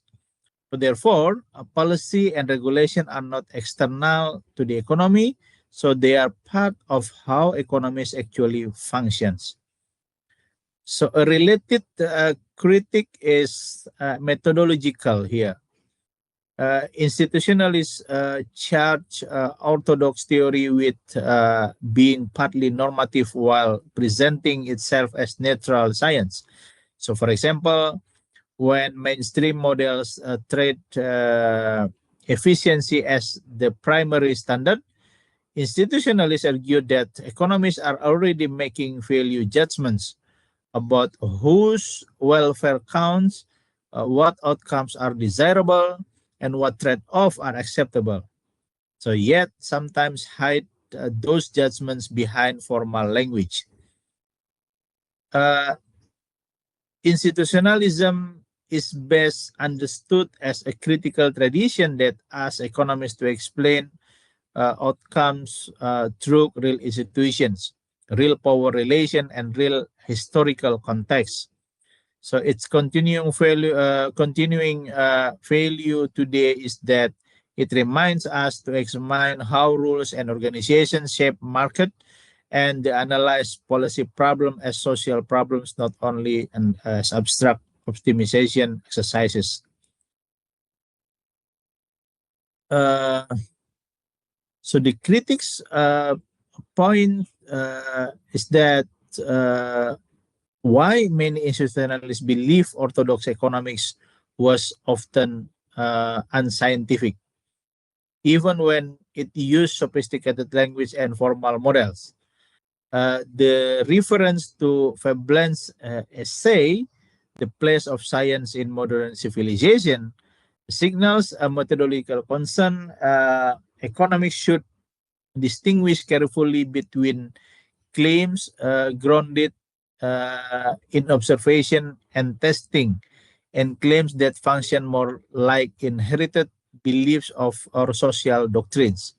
So for institutionalists, a theory becomes scientific not because it is elegant, but because its core propositions can be questioned, confronted with evidence, and revised when reality does not fit. So a key institutionalist argument was that although orthodox terminology evolved from Adam Smith to Alfred Marshall, the underlying assumption remained remarkably stable. One persistent assumption is that the economic system is fundamentally harmonious, that there is a meliorative trend through which private self-interested action are transformed into public benefits. So Smith's invisible hand is treated as a classical expression of this belief. Competition and self-interest supposedly guide resources toward social beneficial uses. Marshall framework is shown as a refined version of the same outlook, expressed through concepts such as normal price, equilibrium, and the expectation that competitive market coverage toward a long-run state that is stable and welfare improving. Thorsten Veblen's critique is central here. Veblen argued that equilibrium in orthodox economics is not merely a neutral analytical tool for organizing thought.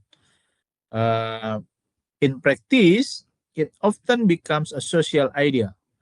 Orthodox economists implied sometimes subtly, sometimes openly, and then that equilibrium outcomes are good, efficient, or socially desirable, even when the conclusion is not demonstrated empirically. So for Veblen, this is a normative judgment disguised as scientific explanation. It converts a theoretical construction into an implicit justification of existing market arrangements. So therefore, institutionalists demanded are more genuinely scientific economies. One that question harmony assumptions, treats equilibrium claims as hypothesis rather than conclusion, and connects theory to observable institutions such as laws, firms, unions, political power, and to measurable social outcomes. So by challenging inherited assumption, institutionalists open space for evolutionary and historical inquiry and encourage economists to evaluate markets by their actual effects on society, not by doctrinal confidence that competition leads to the best result.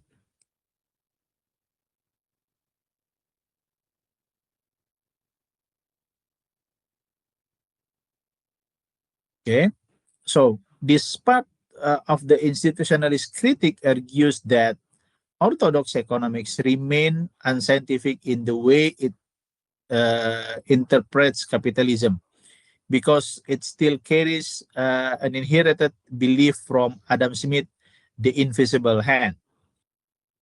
The claim is that economics was never fully put of this idea. Even when modern economists use different terminology, such as equilibrium, normal price, efficiency, the background assumption often remains that private self-interest will, in general, be transformed into social benefit.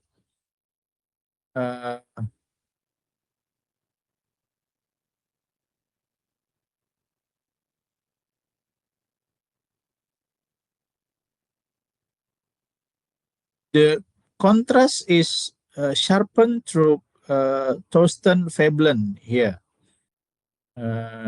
In orthodox economics, is described as implicitly treating making money as equivalent to making goods. If profit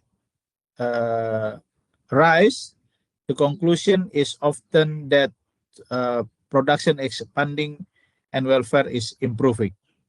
So Veblen rejected this identification. He argued that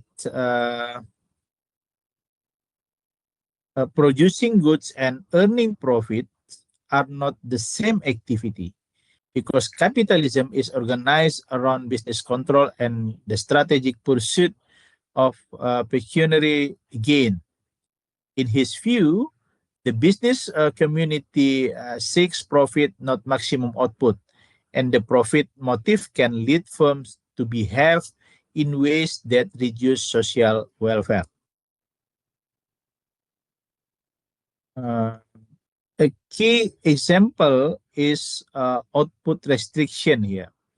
A firm can increase profit by reducing output when it has enough market power to raise prices. But reducing output is socially harmful because it means fewer goods available in the market, potentially lower employment, and higher prices for consumers. In that case, private strategies do not generate public benefits. They generate scarcity and waste. This directly breaks the invisible hand story, because the market outcomes reflect business strategy and the power rather than automatic harmony between private and social interests. Veblen also argued that Smith's optimistic argument may have fit Smith's historical context better than later capitalism.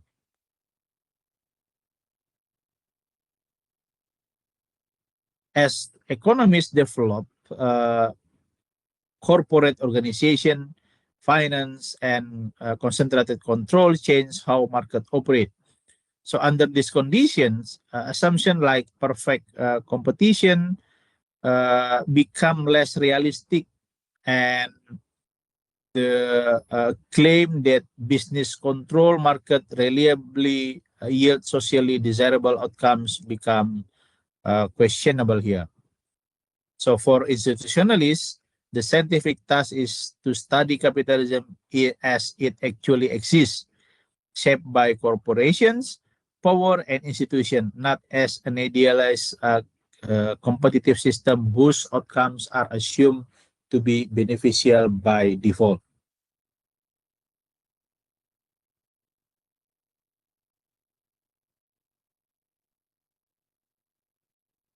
Okay, skip this one.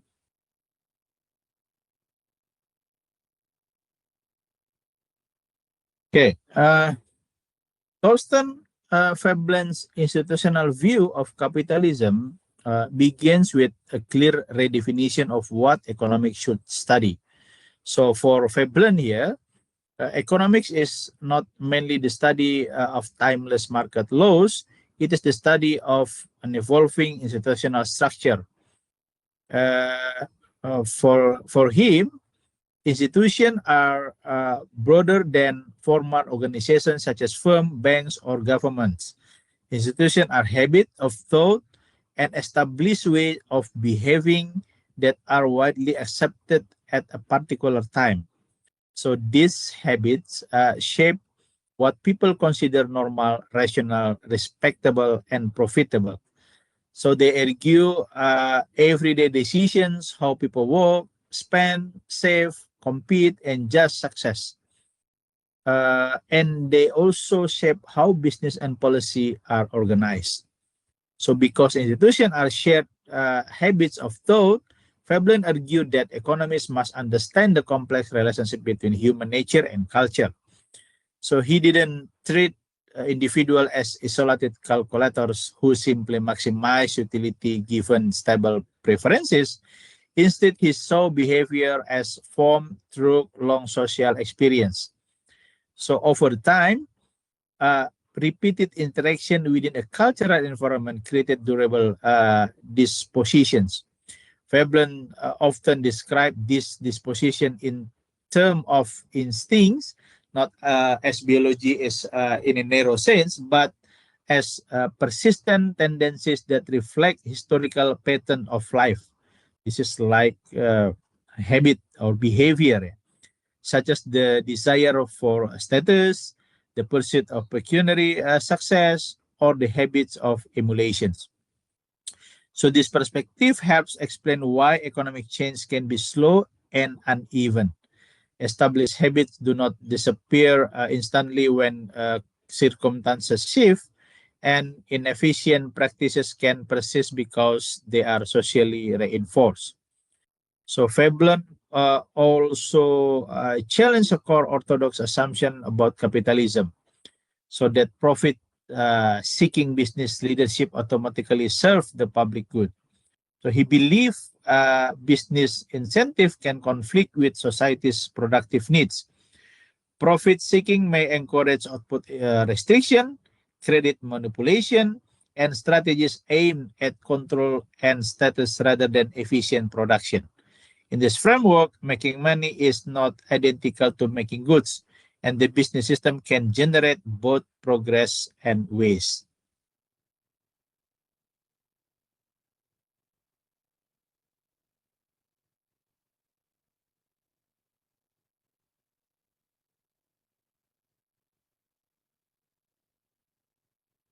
Okay, Veblen developed his framework by dividing human behavior into broad aspect to explain why capitalist economies can generate both progress and waste.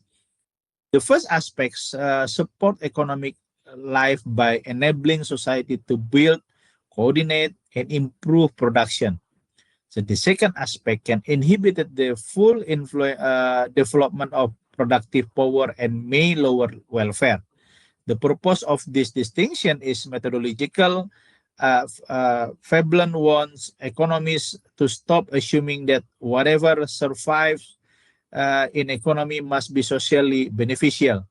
Some behaviors persist because they serve status, power, or profit even when they reduce real efficiency and social well-being.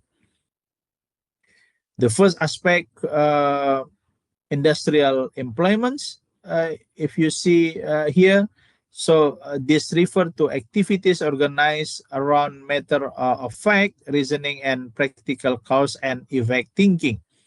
Industrial employments involve making goods, improving techniques, coordinating work, and solving real production problem. So they are tied to engineering knowledge, technological learning, and the discipline routine required to produce reliably at scale.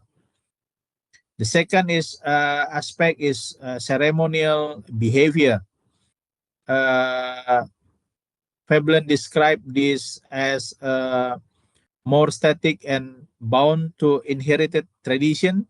Ceremonial patterns are guided less by productive efficiency and more by social meaning, status ranking, social display, and respectability. People may work, consume, and compete in ways that signal prestige rather than increase welfare. Veblen connects ceremonial behavior to pecuniary employments. These are activities centered on money, ownership, finance, and strategic advantage. So the claim is not that money is inherently bad, but that pecuniary motives can dominate industrial goals. When pecuniary success becomes the main measure of achievement, firms and institutions may prioritize profit protection, market control, and social standing over output expansion or technological efficiency.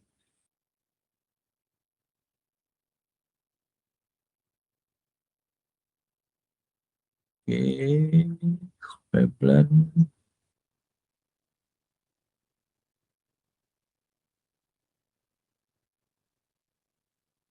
So the second is Wesley Mitchell.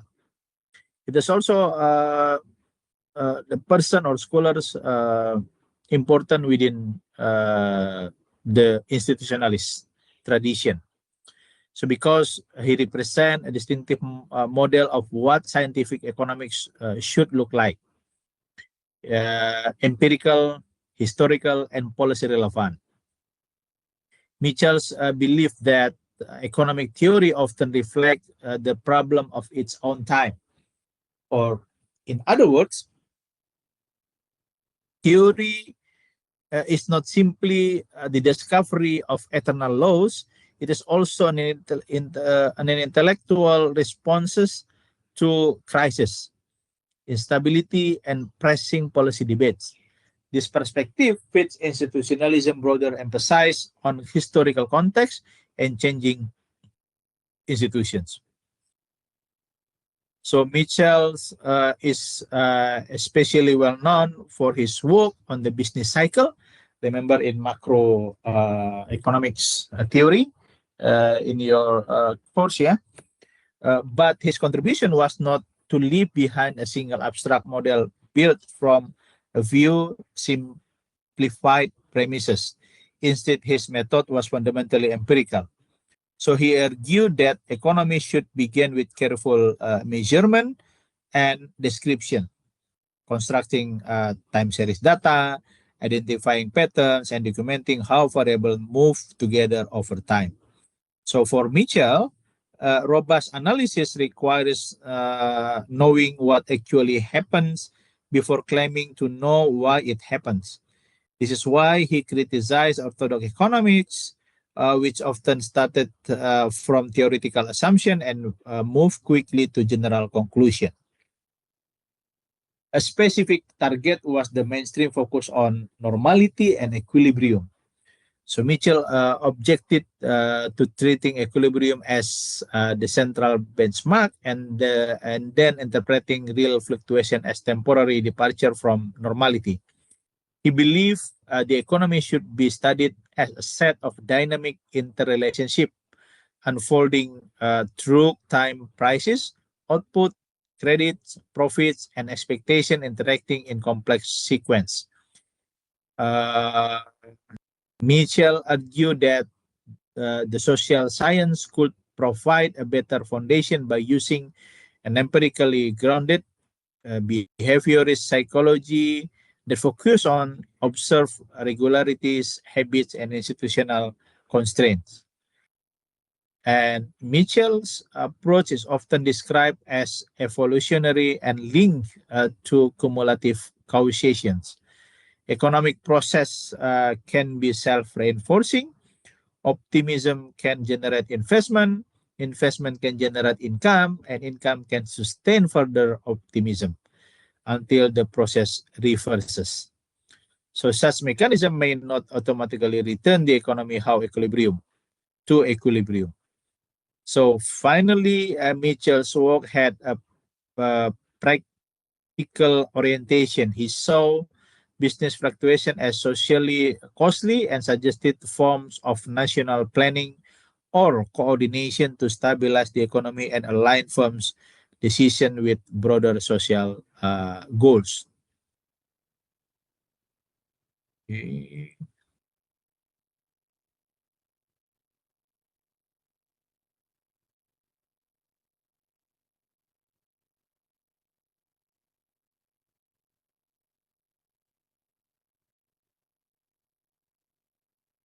Another scholar is G.A. Hobson. Is represented as a heterodox critic because he challenged the core laissez-faire belief that markets left alone will normally generate the best social outcomes. So for Hobson, this was not a minor disagreement about policy details. It was a direct attack on the idea that English economy could be trusted to regulate itself through private profit-seeking and competition. He argued that real capitalism routinely produced outcomes that were socially wasteful and morally troubling, and that these outcomes were not accidental exceptions but recurring feature of the system. Hobson identified three major faults in the English economy. The first was the failure to provide full employment. Persistent unemployment, in his view, show that private markets can leave labor and other resources idle for long periods. If large number of people who want to work cannot find jobs, then the system is not automatically converting willingness to work into productive activity. So this is not just a personal misfortune. It is a social loss because unused labor means lost output, lost skill, and damaged lives. The second fault was unjust income distributions. Hobson argued that the way income was divided across classes was both unfair and economically destabilizing. When income is concentrated at the top, the spending power of the majority is too weak to sustain demand for the goods the economy is capable of producing. Inequality, therefore, affects not only living standard but also macroeconomic performance because consumption patterns depend on who receives income. And the third fault concerns measurement. Markets are poor guide to social costs and social utilities. Market prices record private costs and private willingness to pay, but they often ignore broader human consequences, such as health damage, insecurity, exhaustion, and the erosion of community life. So likewise, market demand reflects purchasing power, not necessarily true social value.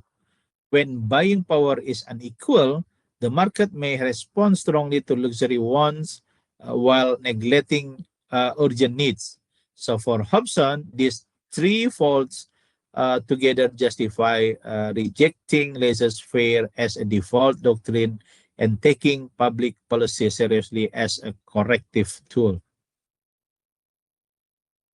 Hobson also rejected Say's law because he believed capitalism can generate persistent depression through demand deficiency, not merely through temporary miscalculation.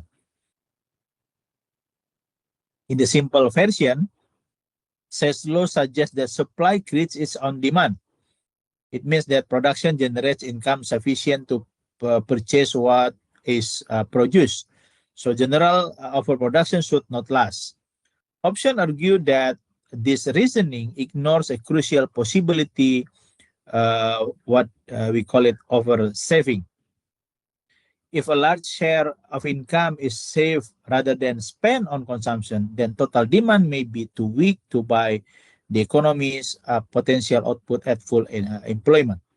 Firms can then face unsold goods, falling profits, and incentive to cut production and employment. So for Hobson, the problem is not that people stop wanting goods, but that purchasing power is concentrated and spending is inadequate.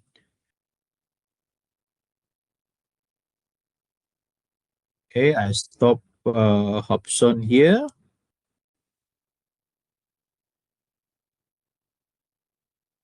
Okay.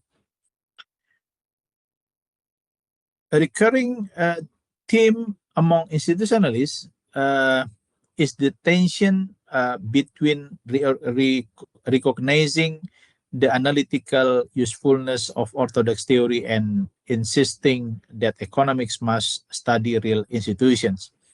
So many institutionalists didn't deny that orthodox model could be logically elegant or helpful for clarifying certain relationship.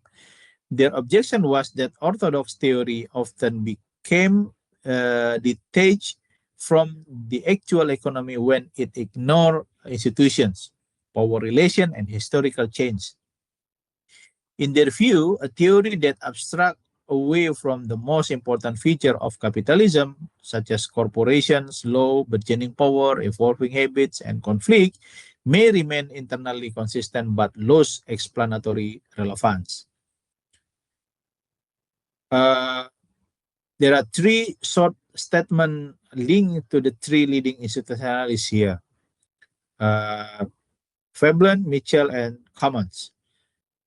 From Thorsten Veblen argued that orthodox economics failed to demonstrate its relevance to the real economic system, and Veblen believed that equilibrium model and harmony assumption can conceal crucial tensions, especially the conflict between profit-seeking business behavior and the industrial requirement of efficient production.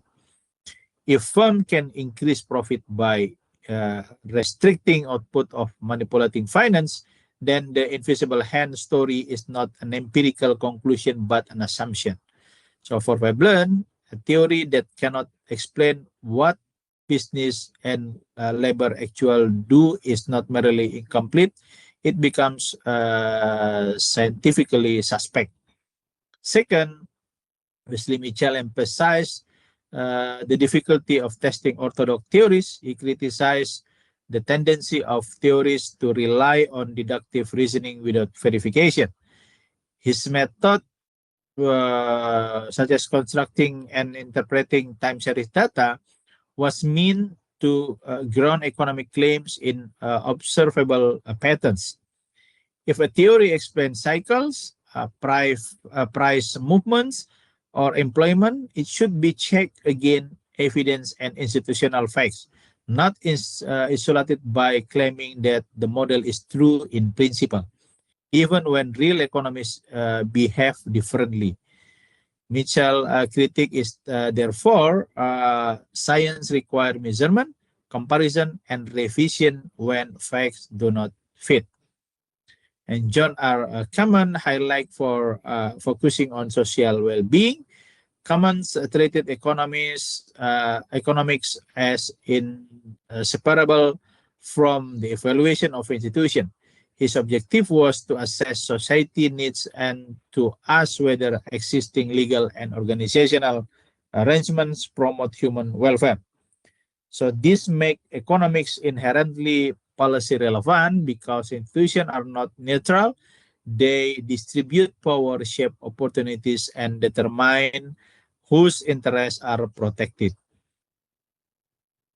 So those perspectives explain why institutionalism often appears more practical and policy-oriented than orthodox economics. It encourages economists to connect theory to institutions, to demand empirical grounding, and to judge economic performance by real social outcome, not only by internal consistency of equilibrium elegance. Okay, any questions?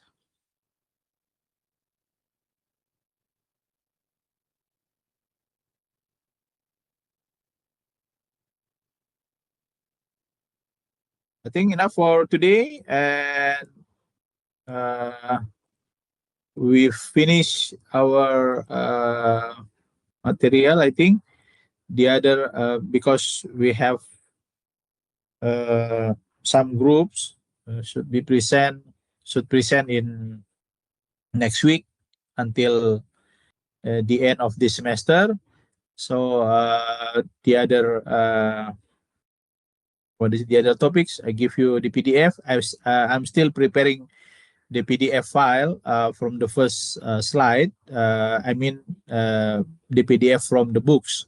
So I will share you in the Spectrum so you can bring it while when final exam later. Okay, if there is no question, thank you very much for today.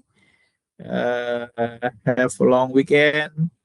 Happy New Year to you, and thank you very much. Assalamualaikum warahmatullahi wabarakatuh. Thank you, Thank you, Doctor. Doctor. Thank Thank you, you. doctor. Thanks, Thank you, doctor. doctor. Thank you, Doctor. Thank you.